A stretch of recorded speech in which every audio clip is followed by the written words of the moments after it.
ఓం శ్రీ మాత్రే నమః. అందరికీ నమస్కారమండి. అందరికీ ఛానల్లోకి స్వాగతం.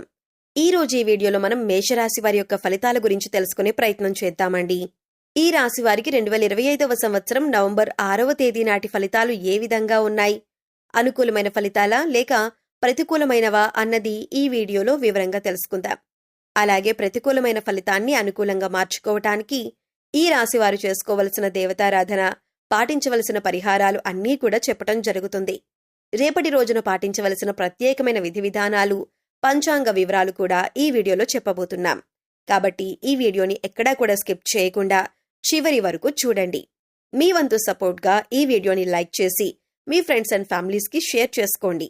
ఇంకా మీరు మన ఛానల్ని సబ్స్క్రైబ్ చేసుకోకపోతే ఇప్పుడే సబ్స్క్రైబ్ చేసుకొని పక్కనే ఉన్న బెల్ ఐకాన్ నొక్కి ఆల్ సెలెక్ట్ చేసుకోండి. తద్వారా ఇలాంటి వీడియోస్ మేము అప్లోడ్ చేయగానే మీకు నోటిఫికేషన్ వస్తుంది. పక్కనే ఉన్న హై బటన్ నొక్కితే మన వీడియో మరికొంతమందికి రీచ్ అయ్యే అవకాశం ఉంటుంది. వాళ్లకు ఉపయోగపడుతుంది. వారు ఆ పుణ్యంలో భాగమవుతారు. మీరు కూడా పుణ్యంలో భాగమవుతారని చెప్పి తెలియజేస్తున్నాం.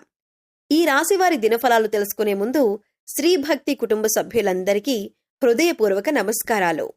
ఇక ఈ రాశివారికి ఆర్థిక పరిస్థితి పరంగా చూస్తే గత కొద్ది రోజులుగా ఆర్థిక ఒత్తిడిని అనుభవిస్తున్న వారికి ఇవాళ ఊరటనిచ్చే వార్తలు వస్తాయి.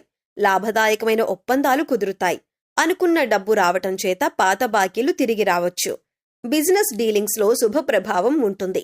పెట్టుబడులకు ఇది మంచి రోజు, కానీ జాగ్రత్తగా నిర్ణయాలు తీసుకోండి. వెండితో సంబంధం ఉన్న వస్తువులు కొనుగోలు చేస్తే శుభంగా ఉంటుంది. ఆర్థిక సలహాలు వినటం వలన మంచి మార్పు వస్తుంది. చిన్న వ్యయాలు ఉన్నప్పటికీ పెద్ద లాభాలు రాబోతున్నాయి. కుటుంబ వ్యయాలు సవ్యంగా ఉంటాయి. భవిష్యత్తు ప్రణాళికల కోసం మంచి సమయం. షేర్లు లేదా ఆన్లైన్ ఇన్వెస్ట్మెంట్లు చేసిన వారు లాభాలు పొందుతారు. మహిళలకు ఆభరణాలు కొనటం శుభప్రదం. పొదుపు అలవాటు మొదలు పెట్టడానికి ఇది ఉత్తమమైన రోజు. డబ్బుతో సంబంధమైన వివాదాలు పరిష్కారమవుతాయి. లక్ష్మీదేవి పూజ చేయటం వలన శుభం పెరుగుతుంది. సాయంత్రం శ్రీ మహాలక్ష్మీదేవికి నెయ్యి దీపం వెలిగించి ఓం శ్రీ మహాలక్ష్మీ నమః అనే మంత్రాన్ని 11 సార్లు జపించండి. కుటుంబం మరియు గృహ జీవితం పరంగా చూస్తే కుటుంబంలో ఆనంద వాతావరణం నెలకొంటుంది. పెద్దల ఆశీర్వాదం లభిస్తుంది. దూరంగా ఉన్న స్నేహితుడు లేదా బంధువుని కలుసుకునే అవకాశం ఉంది. దంపతుల మధ్యన అర్థంపర్థం పెరుగుతుంది. పిల్లల అభివృద్ధిపై మీరు గర్వపడతారు. ఇంట్లో శుభకార్యాల చర్చ మొదలవుతుంది. చిన్న తగాదాలు ఉంటే అవి తేలికగా సద్దుమణుగుతాయి. తల్లిదండ్రుల ఆరోగ్యం మెరుగుపడుతుంది. భవిష్యత్తులో స్థిరాస్తి కొనుగోలుకు చర్చలు జరుగుతాయి. సోదరులతో బంధం బలపడుతుంది. మీ ఇంట్లో సంతోష వాతావరణం ఉంటుంది. సాయంత్రం చిన్న భోజనం, విందు చేయటం శుభప్రదం. వృద్ధుల ఆశీస్సులు తీసుకుంటే కర్మ శుభ ఫలితం ఇస్తుంది. పిల్లలతో గడిపే సమయం ఆనందాన్ని ఇస్తుంది. కుటుంబ సభ్యుల అభిప్రాయాలు మీకు తోడ్పడతాయి. కుటుంబ సమేతంగా సాయంత్రం దీపారాధన చేసినప్పుడు పాలు లేదా నెయ్యి దీపం వెలిగించండి. ఆరోగ్యపరంగా చూస్తే శారీర శక్తి పెరుగుతుంది. మానసిక ప్రశాంతత ఉంటుంది. పాత వ్యాధుల నుండి ఉపశమనం లభిస్తుంది. శ్వాస లేదా గుండె సంబంధిత సమస్యలు ఉన్నవారు తేలికగా గమనిస్తారు. తగినంత నీరు త్రాగండి. తేలికపాటి వ్యాయామం చేయండి. శరీరానికి ఉత్తేజం వస్తుంది. తలనొప్పి లేదా అలసట ఉంటే ఆందోళన అవసరం లేదు. సాయంత్రం ధ్యానం చేయండి. ఆరోగ్యంపై సంతోషకరమైన మార్పులు వస్తాయి. హృదయ సంబంధిత సమస్యలు ఉన్నవారు ఉప్పును తగ్గించండి. నిద్ర సమయానికి సరిగ్గా పొండి. సూర్య నమస్కారాలు చేయటం మంచిది. ఫ్రూట్స్, నిమ్మరసం వంటి సహజ ఆహారాలు తీసుకోవటం రేపటి రోజు మంచిగా ఉంటుంది. దేవాలయ దర్శనం చేయటం శారీరక శాంతినిస్తుంది. ఉదయం ఓం నమః శివాయ అనే మంత్రాన్ని 11 సార్లు జపించండి. వృత్తి మరియు ఉద్యోగపరంగా చూస్తే కార్యాలయంలో మీ ప్రతిభను గుర్తిస్తారు. మేనేజర్ నుండి ప్రశంసలు లభిస్తాయి. కొత్త ప్రాజెక్టులు ప్రారంభమవుతాయి. మీ మాటకు విలువ పెరుగుతుంది. సహోద్యోగులతో సఖ్యత ఉంటుంది. పని ఒత్తిడి తగ్గుతుంది. ఉద్యోగం కోసం వెతికే వారికి శుభవార్తలు వస్తాయి. అదనపు బాధ్యతలు వస్తాయి, కానీ ఫలితం శ్రేయస్కరంగా ఉంటుంది. సీనియర్స్ మద్దతు లభిస్తుంది. కొత్తగా నేర్చుకునే అవకాశాలు వస్తాయి. కష్టానికి ఫలితం దక్కుతుంది. టైం మేనేజ్మెంట్ సరిగా ఉంటుంది. టెక్నికల్ వర్క్లో ఉన్నవారికి పురోగతి, విదేశీ ప్రాజెక్ట్ అవకాశాలు ఉంటాయి. పసుపు వస్త్రం ధరించి కార్యాలయానికి వెళ్లటం గురువారం ప్రత్యేకంగా అనిపిస్తుంది.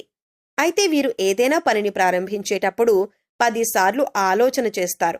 ఆ పని పూర్తి చేయటం వలన ఎటువంటి ఫలితాన్ని పొందుతాం, అలాగే ఆ పని జరగకపోతే ఏమవుతుంది అనే విధంగా చాలాసార్లు ఆలోచిస్తారు.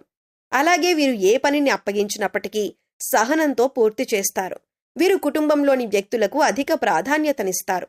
అలాగే ఈ రాశిలో జన్మించిన వారు స్వయంగా ప్రతిభ కలిగి ఉండటమే కాక ఇతరుల ప్రతిభను గుర్తించగలరు. ఏ పని ఎవరు సమర్థవంతంగా పూర్తి చేయగలరో చక్కగా నిర్ణయించగలుగుతారు. వీరికి గణితంలో ప్రజ్ఞ అధికంగా ఉంటుంది. మంచి జ్ఞాపక శక్తి కలిగి ఉంటారు. ఈ రాశివారు రచయితలుగా అలాగే పత్రికా రంగంలో బాగా రాణించగలుగుతారు. అలాగే వీరికి ఆర్థికపరమైన వ్యవహారాల్లో చక్కని నేర్పు ఉంటుంది. ధనాన్ని చక్కగా వినియోగించగలుగుతారు. అంతేకాకుండా ఆర్థిక లెక్కలకు సంబంధించి వృత్తి ఉద్యోగాల్లో మంచి నైపుణ్యాన్ని కలిగి ఉంటారు. వీరికి మధ్యవర్తిత్వం, ఇతరులకు హామీలు ఉండటం వంటి వాటి వలన నష్టం కలుగుతుంది. ముఖ్యంగా ఈ సమయంలో ఈ రాశివారు వృత్తి, ఉద్యోగ, వ్యాపారపరంగా ఎటువంటి ఫలితాలను పొందబోతున్నారు అనే విషయాన్ని గురించి చూసుకున్నట్లయితే వీరికి వృత్తిపరంగా మంచి ఎదుగుదల ఉంటుంది.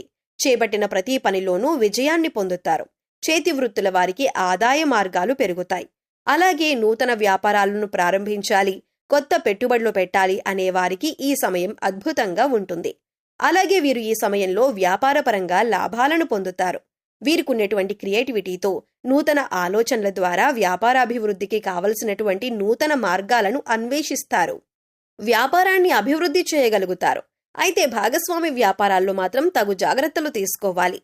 అలాగే వీరికి ఉద్యోగపరంగా చూసుకున్నట్లయితే ఆశించినటువంటి జీతభత్యాలను పొందుతారు. అలాగే నిరుద్యోగులకు ఉద్యోగ అవకాశాలు లభిస్తాయి. ముఖ్యంగా విదేశాల్లో ఉద్యోగ అవకాశాల కోసం ప్రయత్నించే వారికి ఈ సమయం అద్భుతంగా కలిసి వస్తుంది. అలాగే పై అధికారుల నుంచి, పనిచేసేటటువంటి సంస్థల నుంచి ఉద్యోగస్తులకు సహాయం లభిస్తుంది. ముఖ్యంగా ఈ సమయంలో ఉద్యోగపరంగా అదనపు బాధ్యతలు స్వీకరించే అవకాశం ఉంటుంది. అయినప్పటికీ ఉద్యోగపరంగా అద్భుతమైన ఫలితాలను పొందుతారు. ముఖ్యంగా ప్రభుత్వ రంగంలో ఉన్నవారికి ఆశించినటువంటి ప్రమోషన్లు లభిస్తాయి. అలాగే ఈ సమయంలో ఈ రాశి వారికి విద్యపరంగా అద్భుతమైన ఫలితాలు లభిస్తాయి. గురు అనుగ్రహంతో విద్యార్థులు ఉన్నతమైన ఫలితాలను పొందుతారు. ముఖ్యంగా పోటీ పరీక్షల్లో పాల్గొనేవారు అద్భుతమైన విజయాలను సాధిస్తారు. అలాగే వైద్య రంగంలోని విద్యార్థులకు ఈ సమయం అనుకూలంగా ఉంటుంది. ముఖ్యంగా విద్యార్థులు వారి యొక్క జీవితానికి ఒక మార్గాన్ని ఎంచుకోవటానికి ఈ సమయం ఎంతగానో సహాయపడుతుంది. అలాగే రాజకీయ నాయకులకు, కళాకారులకు, క్రీడాకారులకు ఈ సమయం అద్భుతంగా ఉంటుంది. సంఘంలో గౌరవ ప్రఖ్యాతలు, మంచి గుర్తింపు లభిస్తాయి. ఇక ఈ రాశివారికి ప్రేమ మరియు దాంపత్య జీవిత పరంగా చూస్తే ప్రేమ జీవితంలో కొత్త వెలుగు కనిపిస్తుంది. చిన్న మిస్అండర్స్టాండింగ్స్ సద్దుమణుగుతాయి. భాగస్వామితో నిజాయితీగా మాట్లాడండి. ప్రేమలో నమ్మకం పెరుగుతుంది. ఇక ఈ రాశివారికి ఈ కార్తీక మాసం మొత్తం పవిత్రమైన, శుభప్రదమైన రోజులు. శివుడు మరియు శ్రీ మహావిష్ణువు ఇద్దరూ మీపై ఆశీర్వాదాలు కురిపిస్తున్నారు. మీ ప్రతి ప్రయత్నం విజయవంతమవుతుంది. భక్తితో జీవించండి. భవిష్యత్తు మీ వైపు వస్తుంది.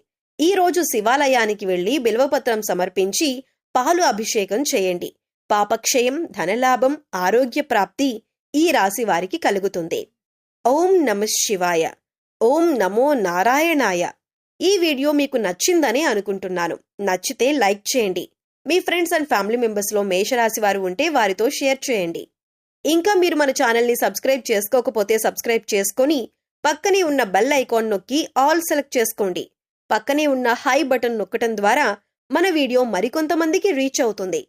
తద్వారా ఈ వీడియో మరింత మందికి ఉపయోగపడే అవకాశం ఉంటుంది. మరో చక్కటి వీడియోతో మళ్ళీ కలుద్దామండి.